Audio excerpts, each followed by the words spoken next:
This week's Parsha is Parshat Pinchas, which is the 41st Parsha of the Torah, and the 8th Parsha or Torah portion in the book of Bamidbar, the book of Numbers.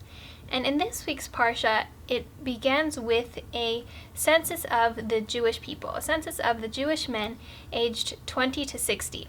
And they need to do a census of the Jewish population in order to know how many people are going to enter the land of Israel and how to divide the land. Because bear in mind, at this time, they're just on the cusp of entering the land of Israel. They're just right outside of the land, ready, preparing to enter. And the number of Jewish people comes out to 601,730, and that is the number of men, again, aged 20 to 60. And so when you calculate the women and children, there are many, many more people. It's decided the land of Israel will be divided based off of the size of each tribe's population. So it's also important to take the census in order to properly divide up the land of Israel by tribe. Then we see that's one portion of the Parsha. Then moving on to the next portion of the Parsha, which is the one I want to focus on today, is that of Tzelafcha's daughters. Now, we don't ever get to really meet Tzzelafcha in the Parsha, but we do get to know his 5 daughters. So essentially what happens is there are these 5 daughters of Tzzelafcha, and they are unmarried and they don't have any brothers.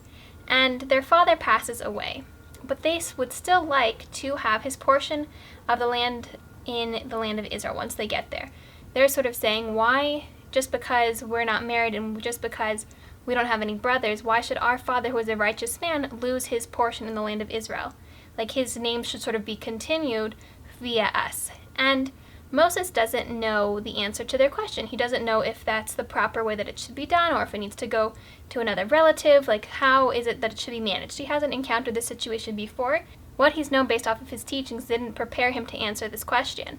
And so Moses asks God. Moses goes to God and asks him, what should he do? What should he tell the daughters of Tzzelafcha? And God tells Moses that what the daughters have suggested, that they should have the land, is correct. It's the righteous thing, and that it should be sort of written in the laws of the inheritance that if a man dies and he has no sons and he has sort of no son-in-laws, then the land should go to his daughters before it goes to any other relatives. The daughters would be the next person after the man's sons. And so it sort of creates a law or something that we can go based off of in the future if the similar circumstances were to arise. And so what we can really see from the questions of the daughters of Tzzelafcha is that it's so important to ask questions. We can see that from them, but we can also see it from Moses. So the daughters were sort of righteous enough to see that they wanted to sort of like continue their father's legacy, and they didn't see any reason why, based off of the Torah and based off of the regulations of the Torah, this shouldn't be possible. And Moses, who was the leader of the Jewish people and had been answering their questions for these 40 years in the desert, he didn't have the answer, but he was humble enough to recognize that he didn't have the answer and that he needed to go to somebody with more authority, which in this case was God, to ask God for the answers. So it sort of teaches us 2 things. We need to ask questions because, as we saw with the daughters of Tzzelafcha, it can create a precedent for other things, like the answers to our questions, A, make us more knowledgeable, B, can give us a better outcome or change the outcome that would have been, and C, it can teach further generations. Now there's a precedent. Now in future generations, people know what to do with the land.